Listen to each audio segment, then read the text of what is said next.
갈라디아서 3장 13절 그리스도께서 우리를 위하여 저주를 받은 바 되사 율법의 저주에서 우리를 속량하셨으니 기록된 바 나무에 달린 자마다 저주 아래에 있는 자라 하였음이니라. 아멘. 제가 목회를 하면서 많은 목사님들을 만나고 그분들과 대화를 하면서 자주 듣는 이야기가 있습니다. 교인들은 신학을 하지도 않았고 성경을 또 배운 것이 부족해서 그럴 수도 있다, 잘 모를 수도 있다, 이런 생각을 가져옵니다. 그런데 적어도 신학을 전공했고 강단에서 하나님의 말씀을 전하는 목사님들의 입에서 이런 이야기를 들을 때마다 좀 마음이 상해요. 화도 납니다. 이런 이야기하는 목사님들이 있어요. 우리 집안에 무속인이 있었습니다. 조상님들이 우상을 숭배했습니다. 그래서 우리 가문에 저주가 있는 것 같습니다. 그리고 또 심지어 어떤 목사님은 강단에서 설교를 하면서 조상의 죄를 회개해야 합니다. 가문에 흐르는 저주를 끊어야 불행해지지 않기 때문입니다.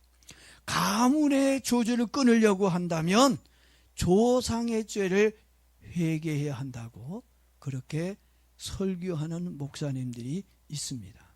이런 설교를 듣게 되면 많은 분들이 무서워합니다. 두려워해요. 혹시 내가 가문의 저주에 묶여 있는 것은 아닌가?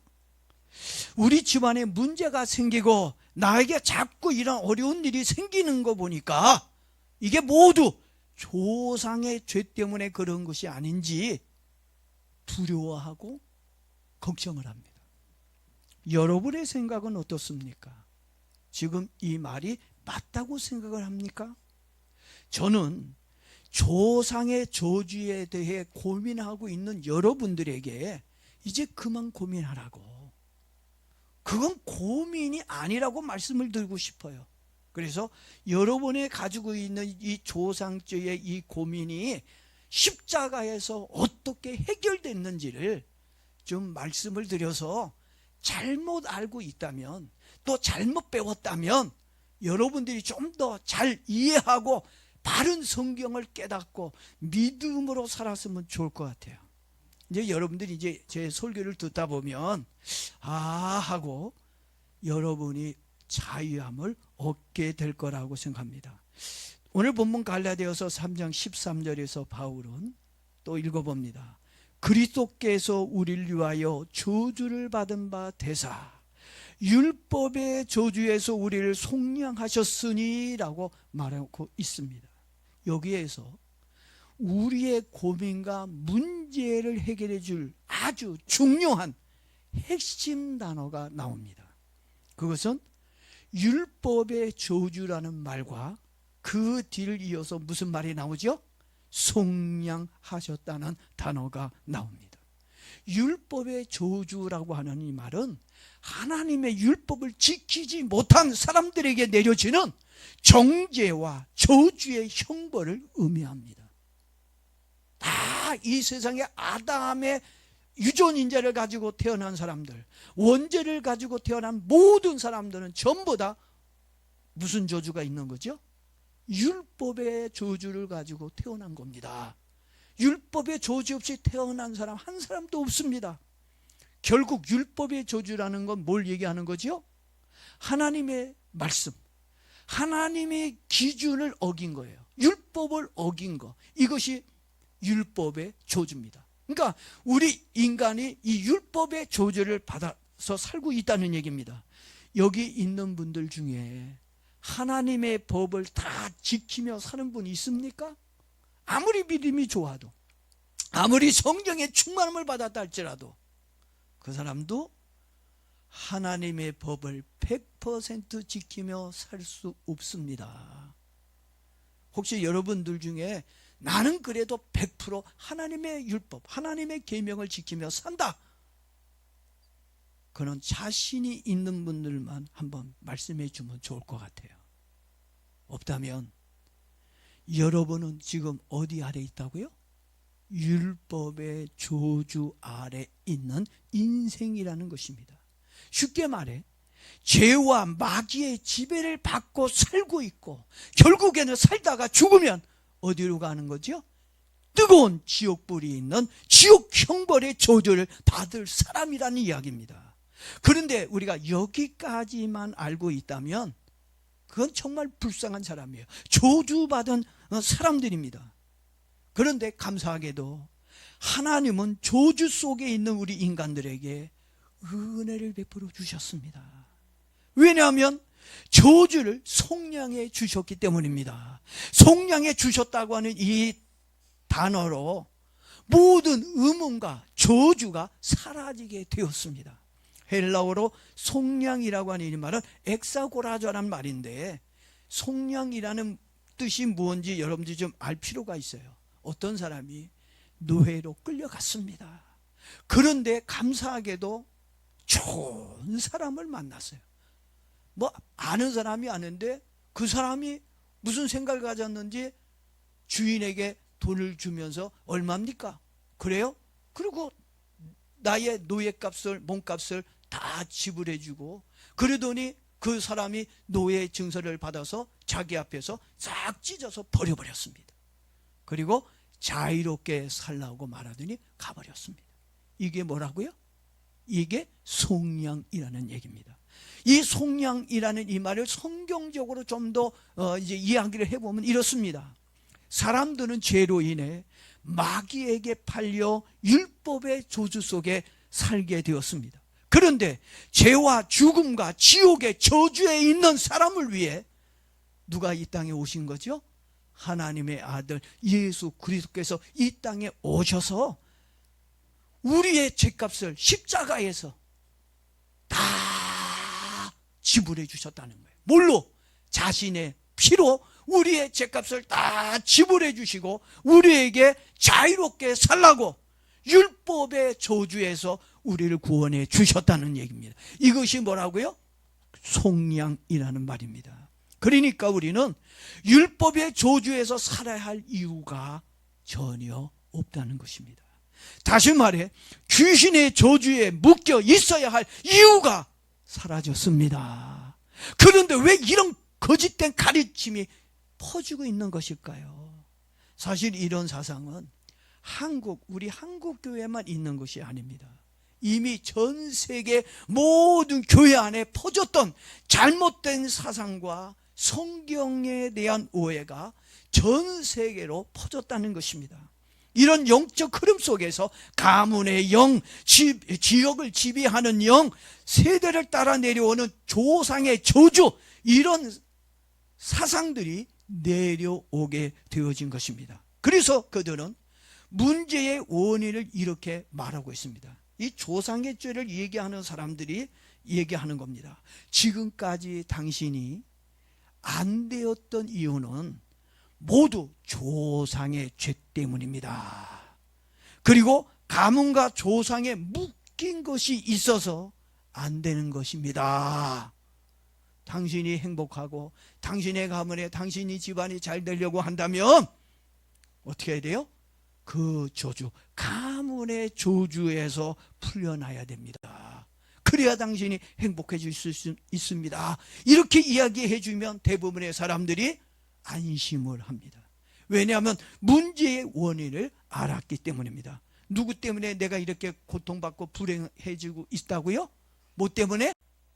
아, 그렇구나. 아, 가문의 저주로 나에게 이런 질병이 오고 이런 고통이 내 집안에 왔구나. 아, 그걸 이해했다고 해서 그게 성경적이라는 것입니다. 근데 그거는 복음도 아니고 성경적인 것도 아니라는 얘기입니다. 비성경적이라는 얘기입니다. 그래서 제가 그것이 왜 비성경적인지를 여러분들에게 좀 말씀을 드리려고 합니다. 한국 교회 안에는 한국의 토속 문화가 자리를 잡고 있습니다. 아무리 100년의 역사를 가진 기독교를 할지라도 이미 한국의 문화는 어디에 속해 있어요? 토속 신앙이에요. 불교, 유교 이런 토속 문화가 자리를 잡고 있습니다. 그래서 사라지지 않고 자꾸 수면으로 올라오고 있는 것입니다. 우리 민족은 오래전부터 무속 문화가 강했습니다. 아니, 미신과 토속 문화가 사람을 지배했습니다. 이사 한번 하려고 해도 물어봐야 되고, 어부들은 배 타고 나가려고 해도 일기예보를 보는 게 아니라 어떻게 해요? 나갈 수 있는지 없는지 귀신에게 물어보고, 그리고 집안이 망하면 모두 다 누구 탓을 돌려요? 안 되면 조상 탓을 합니다. 병이 생기면 모두 누구 때문이라고요? 귀신 때문이라고 생각을 합니다. 그래서 사람들은 늘 물었습니다. 왜 우리 집안에 이런 우환이 생기는 것일까요? 그 질문에 이렇게 얘기해 주는 사람들이 있습니다. 들어보면 참 일리가 있는 것 같고, 뭔가 이게 뭐 해답이 되는 것 같기도 하고, 아리따리하는 그런 것을 주는 경우가 있어요. 근데 그들이 뭐라고 얘기하냐면 다 조상 때문입니다. 아마 들어본 적이 있을 것 같아요. 이 말에는 매우 설득력이 있었습니다. 왜냐하면 사람들은 고난의 원인을 알고 싶어 했기 때문입니다. 왜 나에게 이런 일이 왔지? 왜 이렇게 나에게 힘든 일이 생기지? 원인을 알고 싶은데 그 원인이 무엇인지를 알려주니까 속이 시원합니다. 그래서 사람들 그 거짓말에 속고 있는 것입니다. 조상의 죄를 이용하는 구조는 아주 간단해요. 아주 단순합니다. 첫 번째, 그들에게 뭘 갖다 주냐면 불안한 마음을 줍니다. 불안을 자극해요. 당신은 아직 조상의 죄와 귀신에 묶여 있습니다. 이 마디 한마디만 해주면 떨어요. 불안해집니다. 아, 조상죄와 귀신 때문에 이렇게 어렵구나. 그러니 불안해지는 겁니다. 제가 보니까 지금 여러분 중에도 조상의 저주와 귀신에 묶여서 고통을 받고 있는 사람이 있는 것 같아요. 겁나죠? 안 무섭습니까? 지금 보니까 좀 쫄고 있는 분들이 있는 것 같아요. 오늘 쫄고 있는 분들에게 또 제가 원인을 제시합니다. 다 누구 때문이라고요? 조상 때문입니다. 그래서 아픈 거예요. 그래서 사업이 안 되는 겁니다. 그래서 늘 가정에 분란이 있는 겁니다. 다 조상 때문입니다. 문제의 원인이 무엇인지, 어디에서부터 잘못되었는지를 알려줍니다.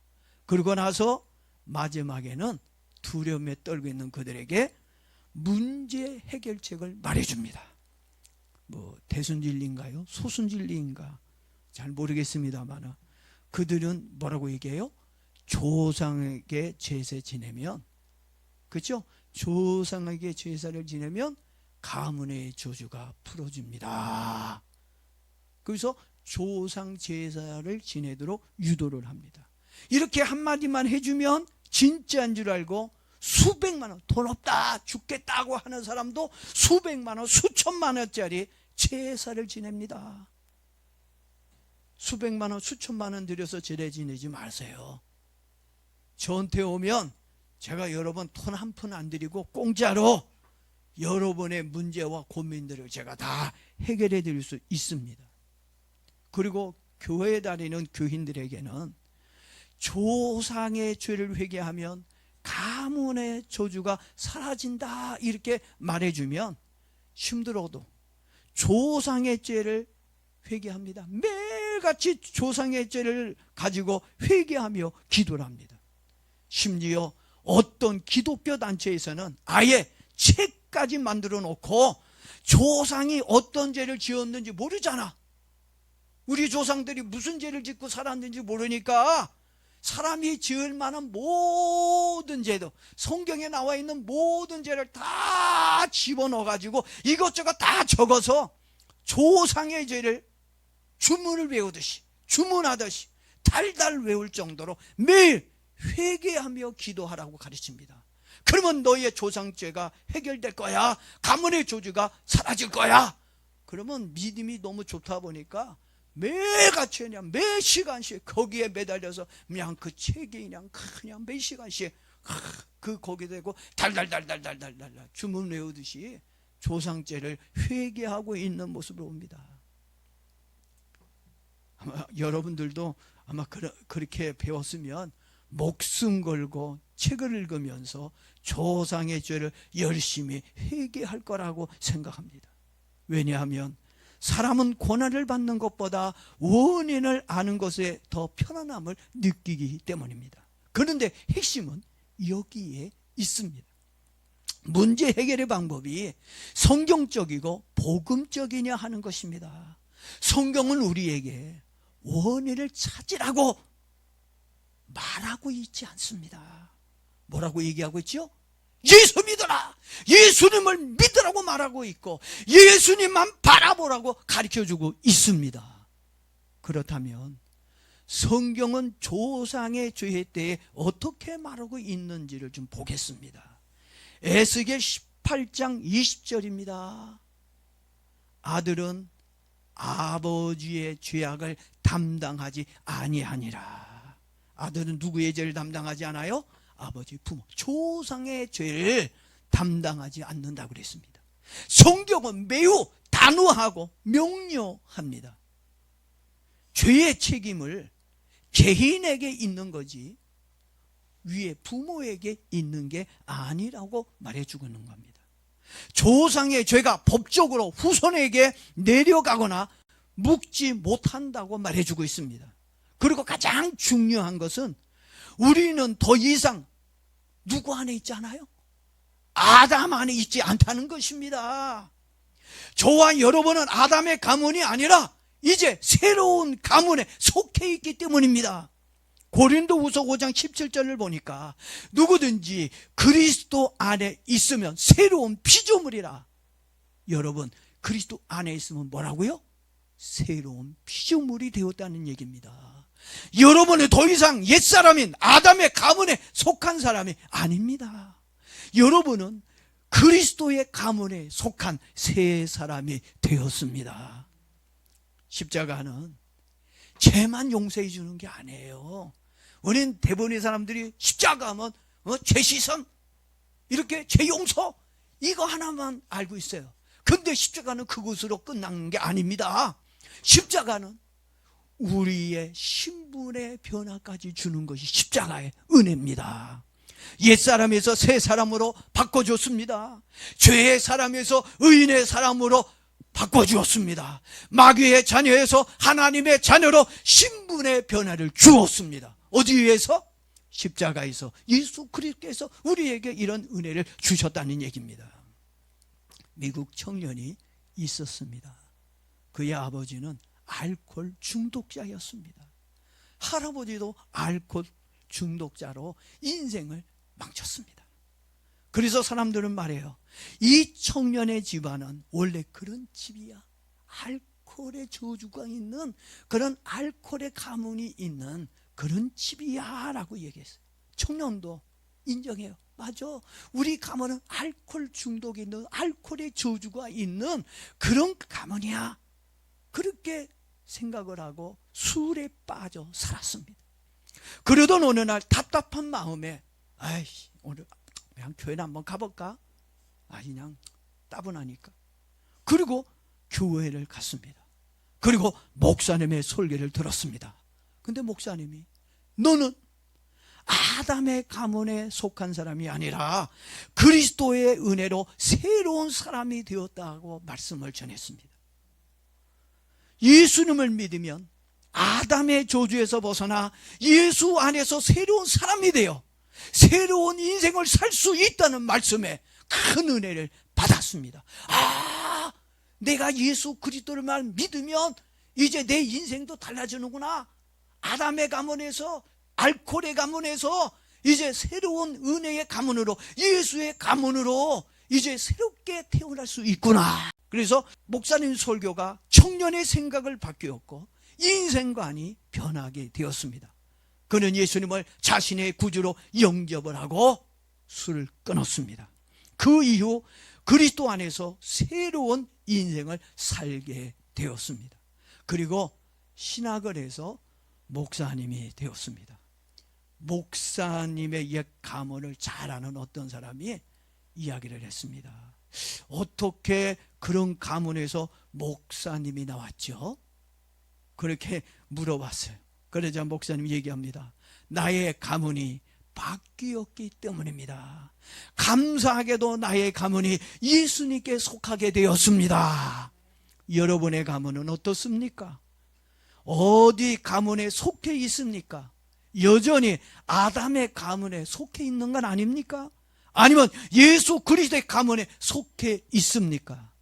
사실 우리 민족은 너무 오랫동안 무속신앙에 갇혀 살고 있었습니다.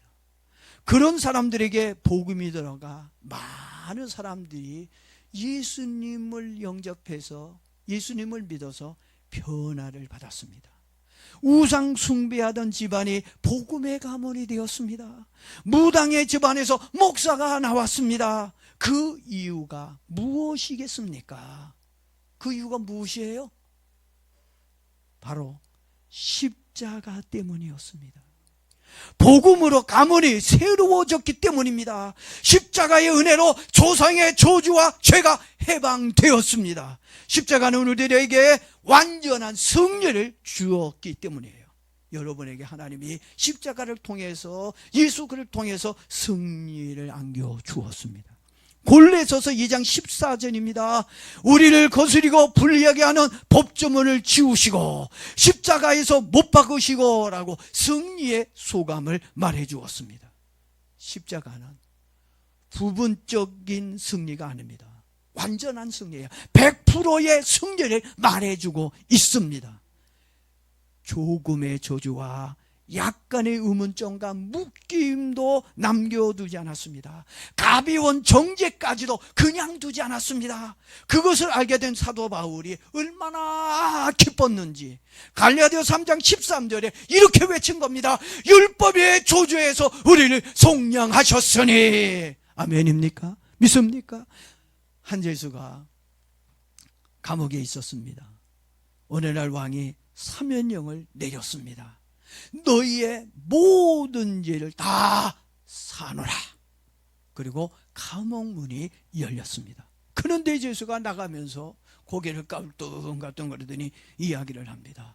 혹시 우리 할아버지의 죄는 남아있는 건 아닌가요? 혹시 우리 집안의 죄는 그대로 있는 건 아니겠지요? 자꾸 답답한 소리를 하니까 왕이 듣고 너무 답답해서 한마디 합니다. 내가 모든 죄를 사했다고 말하지 않았느냐? 제발 좀 믿으라고 했다는 얘기입니다. 여러분의 죄와 가문의 저주가 십자가에서 완전히 사라졌습니다. 이제 좀 믿으라니까. 제발 저를 믿는 게 아니라 성경을 믿으세요. 하나님의 말씀을 믿기를 바랍니다. 과거 여러분의 집안에 무속이었습니까? 아니면 우상숭배가 있었습니까? 그렇다고 해서 그것이 여러분을 묶어두지 못합니다. 여러분은 그리스도의 은혜 아래 있기 때문입니다. 로마서 8장 1절입니다. 그러므로 이제 그리스도 예수 안에 있는 자에게는 결코 정죄함이 없나니. 어디 안에 있는 자는 정죄함이 없어요? 예수 안에 있는 사람. 예수의 가문에 들어가면 뭐가 없다고요? 저주가 없는 거예요. 정죄가 사라진 겁니다. 지금까지 우리는 조상님이 보살펴준 덕에 편안하게 살고 온 게 아니에요. 오직 십자가의 은혜로 살고 있는 줄로 믿습니다. 다시 한 번 더 강조합니다. 우리의 저주는 십자가에서 끝이 났습니다. 묶임은 십자가에서 끊어졌습니다. 정죄는 십자가에서 사라졌습니다. 더 이상 조상의 죄와 가문의 귀신에 묶여 살지 않기를 바랍니다. 여러분의 가문은 인간의 혈통인 아담이 아닙니다. 하늘나라와 예수 그리스도의 가문이라는 확신을 가지고 살기를 바랍니다. 아직도 참 이해가 안 되는 분들이 있는 것 같아요. 얼굴 표정을 보니까 그런가? 십자가로 내 가문의 저주가 끊어질 수 있나? 이러고 좀 뭔가 좀 표정이 좀 아닌 것 같다. 이해가 잘 안 되는 분이 있어서 조금만 더 제가 말씀을 드리고 마치도록 하겠습니다. 성경은 조상의 죄 때문에 후손이 저주를 받는다거나 후손이 조상의 죄를 대신 회개해야 한다는 말이 성경에 없습니다. 있다면 좀 저한테 찾아주세요. 네? 제가 감사 표시하겠습니다. 다만 오해하기 쉬운 구절들이 있어서 그 부분을 정확하게 좀 말씀해 드리도록 하겠습니다. 조상의 죄가 후손에게 간다는 구절이 있을까요? 없을까요? 성경에 있습니다. 어디에 있을까요? 출애굽기 20장 5절에 그 말씀이 나옵니다. 아버지의 죄를 자식에게로 3, 4대까지 이르게 한다라는 모세오경에 나옵니다. 이 구절 하나만 놓고 단순하게 본다면 마치 가문의 저주가 있는 것처럼 보일 수 있습니다. 아하, 이 말이 가문의 저주를 의미하는구나, 이렇게 생각할 수도 있습니다. 그래서 우리는요, 성경을 좀 더 자세하게 폭넓게 깊게 들여다볼 수 있어야 합니다. 그러려면 먼저 분명한 어떤 조건이 있어야 한다는 거예요. 하나님을 미워하는 잘하는 뭔가 말씀이 성립이 되어야 한다는 얘기입니다. 정확하게 말하자면 하나님을 거역하는 죄와 하나님을 믿지 않는 불신의 흐름이 이어져야 그 영향이 후손에게로 내려갈 수 있다는 얘기입니다. 이 말씀은 가문의 저주가 아니라 죄의 지속성에 대한 결과물이라는 얘기입니다. 3, 4대까지 내려간다는 게 이게 뭐라고요? 저주의 가문을 얘기하는 게 아니라 뭘 얘기한다고요? 지속성, 죄의 지속성을 얘기해 주는 거라는 겁니다. 다시 한번 또 강조 제가 하겠습니다. 성경은 조상의 죄보다는 오히려 개인의 죄와 책임에 무게를 더 두고 있습니다. 에스겔 18장 20절 말씀이 그것을 증거하고 있습니다. 그냥 제가 생각해서 하는 것이 아니라 성경을 근거로 해서 지금 제가 여러분에게 말씀을 드리고 있는 겁니다. 자, 에스겔 18장 20절 말씀입니다. 이들은 요 빼요. 아들은 아버지의 죄를 담당하지 아니하고 아버지는 아들의 죄를 담당하지 아니하니라고 강조하고 있습니다. 중요한 핵심은 죄는 자기가 책임을 진다는 논리입니다.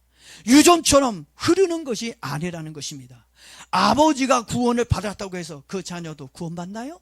천국 갑니까? 아버지가 지옥 간다고 자녀들도 같이 지옥에 가는 겁니까? 아니라는 얘기입니다. 네? 그리고 조상의 죄를 회개하는 장면이 성경에 나옵니다. 그래서 많은 분들이 오해를 합니다.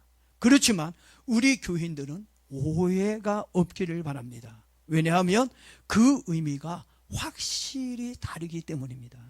다니엘이 조상을 위해 회개 기도하는 내용이 9장에 나옵니다. 있어요. 다니엘은 이렇게 기도를 합니다. 9장 8절에서 우리가 범죄하였고, 그리고 16절에서는 우리 조상들도 범죄하였나이다 라고 회개를 합니다. 여기에서 중요한 것이 있습니다. 여러분, 착각하면 안 됩니다. 우리가 범죄했다는 이 말은 조상의 죄를 대신 책임지겠습니다 라는 말이 아닙니다.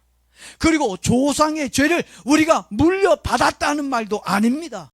우리 조상들도 범죄하였나이다 라고 한 이 기도는 공동체를 위한 회개 기도였습니다. 일종의 대표 기도성입니다. 다니엘은 민족을 위해 이런 기도를 드렸다는 얘기입니다. 우리 민족이 하나님 앞에 죄를 지었습니다. 그러니까 결국은 뭐예요? 대표성의 기도였고 연대적 책임감에 드린 회개의 기도였지 조상을 위한 회개의 기도가 아니었다는 얘기입니다.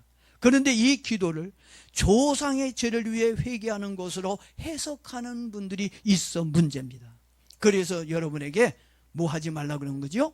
오해하지 말라는 얘기입니다. 그리고 가문의 저주라고 하는 말은 성경적 표현이 아닙니다. 신구약 성경 어디를 찾아봐도 조상으로부터 내려오는 영적 저주를 끊어야 한다는 말이 없어요. 가계의 저주를 끊는 기도가 성경 어디에도 찾아볼 수가 없다는 얘기입니다. 그러니까 조상의 죄까지 회개하며 기도하는 헛수고는 안 해도 될 것입니다. 무슨 기도만 하면 돼요? 내 죄만 회개하면 돼. 왜 남의 죄까지 회개하고 그래? 예? 여러분이 해야 할 일이 이것입니다. 갈라디아서 3장 13절 말씀을 믿는 겁니다. 뭘 믿어요? 갈라디아서 3장 13절 말씀만 믿으면 돼. 여러분의 할 일은 그저께서 우리를 위해 저주를 받으사. 왜 예수님께서 저주까지 받으셔야 돼요? 우리 때문에 율법의 저주에서 속량하셨다. 우리를 이 율법의 저주로부터, 우리 세상의 저주로부터 우리를 구원하기 위해 예수님이 직접 저주를 받으신 겁니다. 이것이 뭐라고요? 속량하셨다는 얘기입니다. 조상의 죄로부터 자유함을 얻기를 축복합니다. 여러분이 진심으로 예수님을 믿는다면 예수 안에서 모든 저주가 이미 끊어졌습니다. 다시 저주 끊기를 할 필요도, 조상의 죄를 대신 회개할 이유도 없습니다. 그런데 왜 이런 거짓 가르침이 생겨났는지 현실적인 이유가 있어요. 이 이유가 있습니다. 왜 이런 오해를 일으킬 수밖에 없는 이런 환경적 요인이 있어요. 여러분들이 이제 듣다 보면 아 그래 맞아. 그래서 많은 분들이 이런 환경적인 것 때문에 좀 이렇게 오해하거나 착각하거나 속는 경우가 있는 것 같아요. 인생을 살다 보면 이런 일들을 우리가 많이 봅니다. 집안 대대로 반복적으로 내려오는 고질적인 문제로 고통을 받는 집이 있습니다. 있어요, 없어요? 있어요. 그 집안에 보면 맨날 보면 그 집은 그것 때문에 막 그냥 사단이 나고 어려움을 겪고 있는 사람들이 있습니다. 가난한 집은 대대로 뭘 물려받아요? 가난을 대물림 받습니다. 지금은 좀 옛날하고는 달라요. 지금은 내가 조금만 노력하면 얼마든지 반전을 일으키고 잘 살 수 있는 그런 기회가 주어졌어요. 근데 아주 옛날에는 뭐예요? 소장민은 계속 소장민이야. 그냥 노예는 노예로 계속 그냥 어렵고 고통스러워서 사는 겁니다. 그리고 폭력적인 집안은 항상 대를 이어 충성스럽게 폭력을 행사합니다. 할아버지가 폭력을 행하니까 아버지도 폭력 행하고, 그 아버지가 폭력을 행하니까 또 그 아들도 어떻게 해요? 폭력을 행하고, 그 손주들도 이 다음에 커서 뭐가 돼요? 또 이 폭력하는 것만 배웠기 때문에 늘 이런 대물림이 있다는 얘기입니다. 마약 중독자, 그리고 알코올 중독자, 도박 중독자들도 집안 내력으로 내려오는 것이 있습니다. 그래서 그런 환경들을 보면서 사람들이 생각할 때 가문의 저주로 볼 수 있다는 얘기입니다. 그러나 성경을 보면 그건 저주가 아닙니다.